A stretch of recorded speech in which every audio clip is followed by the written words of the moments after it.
नमस्कार दोस्तों। 2021 का जो नोबेल प्राइज इन लिटरेचर है ये दिया गया है तंजानिया के एक राइटर को जिनका नाम है अब्दुल रज़ाक गुरना। आई एम श्योर कि आप में से कई लोग इनके बारे में जानते होंगे क्योंकि इनकी बहुत सारी ऐसी बुक्स हैं, नॉवेल्स हैं जो काफ़ी फेमस हुई हैं। यहाँ पर आप न्यूज़ देख सकते हो, Tanzanian writer Abdulrazak Gurnah wins 2021 Nobel prize in literature. तो इसके बारे में हम डिटेल से समझेंगे कि उनका पूरा जो जीवन है वो किसके आधार पर रहा है, क्योंकि आपको समझना है कोई भी जो राइटर होता है, ऑथर होता है, वो जो भी वर्क करता है, वो काम करता है, उसका पास्ट हिस्ट्री क्या रहा है उसी के बेसिस पर ज़्यादातर आपको देखने को मिलेगा। और सेम चीज़ यहाँ पर जो अब्दुल रज़ाक गुरना है उनके वर्क में भी हमें देखने को मिलता है। तो काफ़ी कुछ जानने को है यहाँ पर। चलिए आगे बढ़ते हैं, लेकिन उसके पहले अगर आप यूपीएससी या फिर किसी भी एग्जाम की तैयारी कर रहे हैं तो सिंपली आप हमारे ऐप को डाउनलोड कर सकते हैं या फिर studiiq.com पर जा सकते हैं, वहाँ पर सारी जानकारी आपको मिल जाएगी। तो चलिए सबसे पहले हम देखेंगे कि एग्जैक्टली यहाँ पर हो क्या रहा है। आपको पता है जो नोबेल प्राइज़ है उनके जो विनर्स हैं उनका डिक्लेरेशन स्टार्ट हो गया है। ऑलरेडी हमने देखा यहाँ पर जो मेडिसिन है, फिजिक्स है, केमिस्ट्री है, उसमें नोबेल प्राइज़ मिल चुका है। तो finally Nobel prize in literature जो है वो तंजानियन नोवेलिस्ट अब्दुल रज़ाक गुरना को दिया गया है। और इनका जो मेन फोकस था वो था आपका कॉलोनियलिज्म के ऊपर। क्योंकि अगर अब मैं आपकी इनकी हिस्ट्री बताऊंगा आपको समझ में आएगा कि किस तरह से बचपन से ही जो कॉलोनियलिज्म था वो इनके ऊपर बहुत ज़्यादा इम्पैक्ट किया था। और इसी की वजह से आगे चलकर उन्होंने यहाँ पर जो इफेक्ट होता है कॉलोनियलिज्म का उसको दिखाने की कोशिश की। स्पेशली जो अफ्रीका है उसके बारे में यहाँ पर पूरे विश्व को बताने की कोशिश की। क्योंकि यूजुअली आप देखोगे जो अफ्रीका है उसको लेकर एक प्री सेट माइंड है पूरे विश्व भर के अंदर कि वहाँ पर इस तरह के लोग होते हैं, इस तरह की एक्टिविटीज़ होती होगी। लेकिन कहीं ना कहीं उन सारे चीज़ों को ओपन करने की कोशिश की गई है अब्दुल रज़ाक गुरना के द्वारा। इनफैक्ट यहाँ पर आप ये देख भी सकते हैं, ट्वीट किया गया था नोबेल प्राइज़ के ट्विटर हैंडल से और यहाँ पर इसके बारे में जानकारी दी गई। तो चलिए सबसे पहले हम देखेंगे अब्दुल रज़ाक गुरना है कौन। देखिए इनका जन्म होता है 1948 में और इनका जो जन्म है वो होता है एक इंडियन ओशन है वहां पर एक आइलैंड है ज़ैंज़िबार। यहां पर मैं आपको दिखाता हूं, जैसे कि आप देख सकते हो ये अफ्रीका दिख रहा होगा, जो सदर्न पार्ट है अफ्रीका का।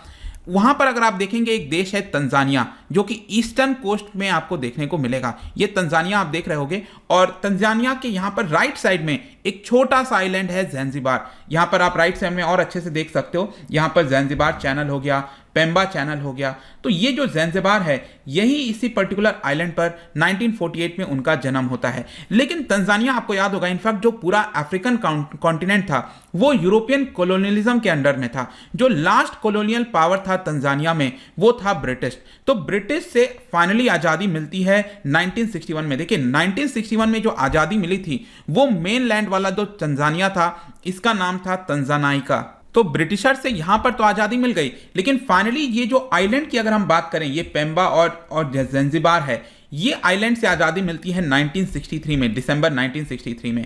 और आगे चलकर क्या होता है कि ज़ैंज़िबार अपने आप में एक इंडिपेंडेंट कंट्री रहता है, लेकिन मुश्किल से 1 साल तक ही। मतलब 1964 में क्या होता है, एक रेवोल्यूशन होता है वहाँ पर तंजानिया में, जिसकी वजह से जो तंजानिया है, ये जो ज़ैंज़िबार आइलैंड है और जो पेम्बा आइलैंड है, दोनों को मर्ज कर दिया जाता है तंजानिया के साथ। और उस समय उसका नाम तंजानाइका जैसे मैंने आपको बताया था, लेकिन आगे चलकर तंजानिया इसका नाम हो जाता है। तो आज के डेट में अगर आप देखो कि जो दोनों आइलैंड हैं वो तंजानिया का ही पार्ट है। लेकिन क्या हुआ था 1963 के बाद, जब ये इंडिपेंडेंट कंट्री था तो उस समय रेवोल्यूशन हो रहा था। अब आपको पता है रेवोल्यूशन में क्या होता है, 2 तरह के ग्रुप्स हो जाते हैं, एक ग्रुप उसको सपोर्ट करता है, एक यहां पर अपोज करता है। तो बेसिकली क्या हुआ था कि जिन लोगों के ऊपर ऑपरेशन किया जा रहा था, परसिक्यूशन किया जा रहा था जिन माइनॉरिटीज का, वो अरब ओरिजिन के थे। और यहां पर जो गुरना है, अब्दुल रज़ाक गुरना है, वो विक्टिमाइज्ड एथनिक ग्रुप से बिलोंग करते थे। मतलब उनके ऊपर अत्याचार हो रहा था बहुत ज़्यादा। और इसी की वजह से क्या होता है कि स्कूल ख़त्म करने के बाद उनको अपने फैमिली को छोड़कर जाना पड़ता है, देश छोड़कर जाना पड़ता है, और वो सेटल हो जाते हैं इंग्लैंड में। तो वो फाइनली तंजानिया से छोड़कर चले जाते हैं ब्रिटेन, और वहीं पर से उन्होंने जितना वर्क वगैरह है इंग्लिश वगैरह में वो आपको वहां से देखने को मिलेगा। और जब वो छोड़कर गए थे तब उनकी उम्र करीब 18 साल के आसपास थी। और फाइनली जाकर 1984 में उनको मौका मिलता है कि वो वापस से जो ये आइलैंड है, अपना जो घर है ज़ैंज़िबार, वो वहां तक पहुंच सके। और फाइनली वो आते हैं और अपने पिता से मिलते हैं, और कुछ समय के बाद ही उनके पिता की मृत्यु भी हो जाती है। और रिसेंटली अगर आप देखोगे, वो वैसे तो उन्होंने रिटायरमेंट ले लिया है, लेकिन रिसेंटली रिटायरमेंट के जस्ट पहले वो प्रोफेसर ऑफ इंग्लिश रह चुके हैं and also the post colonial literatures के भी वो प्रोफेसर थे। कहां पर? इंग्लैंड के अंदर आपको पता है यूनिवर्सिटी ऑफ कैंट, कैंटरबरी में आपको मिलेगा, तो यूनिवर्सिटी ऑफ कैंट में वो लास्ट में प्रोफेसर थे। अगर हम अब्दुल रज़ाक गुरना के वर्क की बात करें जिसकी वजह से उनको यहां पर नोबेल प्राइज मिला है, तो जाहिर सी बात है कि बहुत सारी चीजें उन्होंने की होंगी। देखिए, ज्यादातर बताया जाता है कि उनके द्वारा जो सबसे इंपॉर्टेंट वर्क है वो आपका 10 नॉवेल उन्होंने जो लिखा था, 10 नॉवेल्स लिखे हैं, इंग्लिश में आपको दिखाऊंगा, इनफैक्ट ये आप देख भी सकते हो, ये टोटल 10 नॉवेल्स हैं जिसकी वजह से आप कह सकते हो उनको ये जो नोबेल प्राइज है मिला है। इसके अलावा भी उन्होंने बहुत सारी शॉर्ट स्टोरीज लिखी हैं, लेकिन जो उनका ओवरऑल थीम अगर आप देखोगे जितना भी नॉवेल है वो बेसिकली रिलेट करता है रेफ्यूजीज डिसरप्शन से। मतलब कि रेफ्यूजीज की जो समस्या है उसको वो अपने नॉवेल्स के अंदर स्पेशली दिखाने की कोशिश करते हैं। और रेफ्यूजीज क्यों होगा, जाहिर सी बात है जो कॉलोनियल पावर थी वो जब राज करती थी अफ्रीका के अंदर, वो जो इंपैक्ट हुआ था उनके ऊपर, और जाहिर सी बात है उन्होंने अपने जीवन में भी इस चीज को फेस किया कि तंजानिया में जो ज़ैंज़िबार आइलैंड है उसको छोड़कर उनको जाना पड़ गया। तो एज अ रेफ्यूजी वो जा रहे थे, वो वहां पर रह रहे थे। फाइनली उन्होंने ये जो अपना वर्क है वो 21 ईयर, मतलब जब 21 साल के थे तब से उन्होंने स्टार्ट किया। वैसे अगर आप उसका स्टार्टिंग का वर्क देखोगे तो उन्होंने सवाहिली लैंग्वेज में लिखा था। सवाहिली लैंग्वेज में आपको बताऊं तो जो अफ्रीका का ईस्टर्न वाला पार्ट है, सवाहिल अपने रीजन के बारे में सुना होगा, तो वहीं पर ये ईस्टर्न पार्ट में बोला जाता है।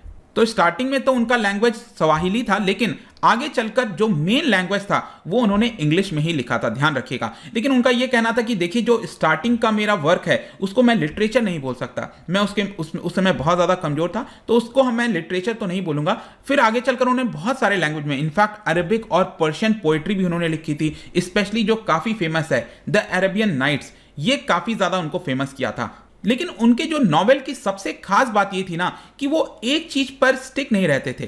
कहने का मतलब है वो एक चीज से दूसरे चीज पे, मतलब आपको काफी ज्यादा उनके वर्क में डिफरेंस देखने को मिलेगा। एक नॉवल में वो कुछ और चीजों की बात कर रहे हैं, दूसरे नॉवल में आपको जस्ट अपोजिट चीज की देखने को मिलेगा। जैसे मैंने आपको बताया कि यहां पर वो कॉलोनियल पावर, जो कॉलोनियलिज्म था उसका इफेक्ट क्या हुआ था लोगों के ऊपर, उसके बारे में बताने की कोशिश की। लेकिन उसके साथ साथ अगले ही नॉवल में, जैसे कि यहां पर एक नॉवल आया था 2005 में जिसका नाम है डिसर्शन, यहां पर उन्होंने जो कॉलोनियल पर्सपेक्टिव है उसको पूरी तरह से चेंज कर दिया। बेसिकली एक प्रकार का लव अफेयर है ये पूरा जो डिसर्शन लिखा था उन्होंने 2005 में, और ये एक प्रकार का रोमांटिक एडवेंचर आप कह सकते हो, जहां पर कॉलोनियलिज्म को थोड़ा अपोजिट चीजों में दिखाने की कोशिश की गई थी। और इसी की वजह से आप देख सकते हो यहां पर जो टोटल 10 नॉवेल्स आप देख पाएंगे। सबसे पहला नॉवल याद रखिएगा 1987 में उन्होंने लिखा था मेमोरी ऑफ डिपार्चर, और जाहिर सी बात है आप इसे समझ सकते हो क्यों उन्होंने मेमोरी ऑफ डिपार्चर लिखा था, अगेन उनके लाइफ से ही रिलेट करता है। And it was basically about the field uprising on the African continent. तो यहां पर जब आप किसी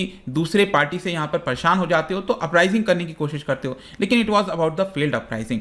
फिर 2005 जैसा कि आप देख सकते हो डिसर्शन लिखा गया, तो टोटल 10 नॉवेल्स, और लास्ट जो है 2020 में ये भी आप यहां पर देख सकते हो। और उनके नॉवल में एक और खास बात था कि आपको कंप्लीशन नहीं मिलेगा। कोई भी आप नॉवल पढ़ोगे ना तो उन्होंने जो उनकी शिफ्ट है, मैं आपको बताया मेमोरीज हो गया, नेम्स हो गया, आइडेंटिटीज हो गया, वो लगातार शिफ्ट करते रहे, क्योंकि ये एक बहुत बड़ा कारण है कि वो कभी कंप्लीट, मतलब कि वो रीडर्स के ऊपर फाइनली छोड़ देते थे चीज़ों को, कि रीडर्स अपने हिसाब से चीज़ों को इमेजिन कर सकते हैं कि आगे क्या हुआ होगा, क्या हो सकता है, तो कभी भी कंप्लीट वो पिक्चर यहाँ पर नहीं देते थे। तो फाइनली ये पूरा उनका जो वर्क था जिसकी वजह से वो दिया गया है। कंक्लूजन में देखिए अगर मैं बात करूं तो अल्फ्रेड नोबेल, क्योंकि उन्हीं के नाम पर ये रखा गया है, तो कई लोग सोचते होंगे कि वो सिर्फ जो साइंस है उसमें इंटरेस्टेड होते होंगे। नहीं, मैं आपको बता दूं कि उनका इंटरेस्ट, कल्चरल इंटरेस्ट भी आपको काफी ज्यादा देखने को मिलेगा। इनफैक्ट स्टार्टिंग के ही लाइफ से अल्फ्रेड नोबेल जो हैं वो लिटरेरी वर्क में इंटरेस्टेड हुआ करते थे, और पूरे जीवन भर उन्होंने इसके बारे में देखा। इनफैक्ट जो उनका जो जीवन का एकदम एंड था उस समय कुछ उन्होंने एज अ ऑथर भी ट्राई किया था अपने आप को प्रोजेक्ट करने की, और उनकी जो ओवरऑल लाइब्रेरी है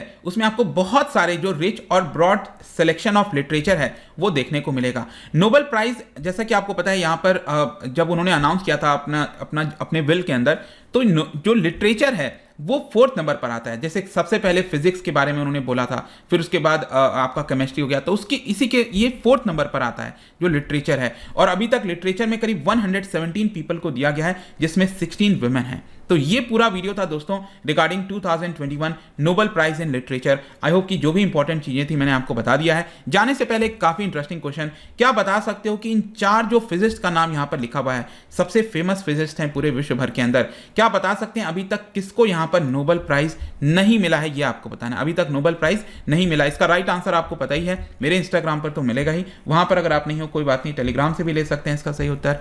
मैं कई सारे एमसीक्यूज यहां पर डालता रहता हूं स्टोरीज के फॉर्म में, आप जाकर प्ले कर सकते हो। बाकी अगर आपको पीडीएफ चाहिए तो टेलीग्राम पर आइए, अलग अलग सोशल मीडिया पर भी आप जुड़ सकते हैं। साथ ही साथ यूपीएससी या फिर किसी भी एग्जाम की तैयारी कर रहे हैं तो आप हमारे ऐप को डाउनलोड कर लीजिए। आई होप कि वीडियो आपको पसंद आएगा। मिलता हूं next time, till then thank you very much, see you soon.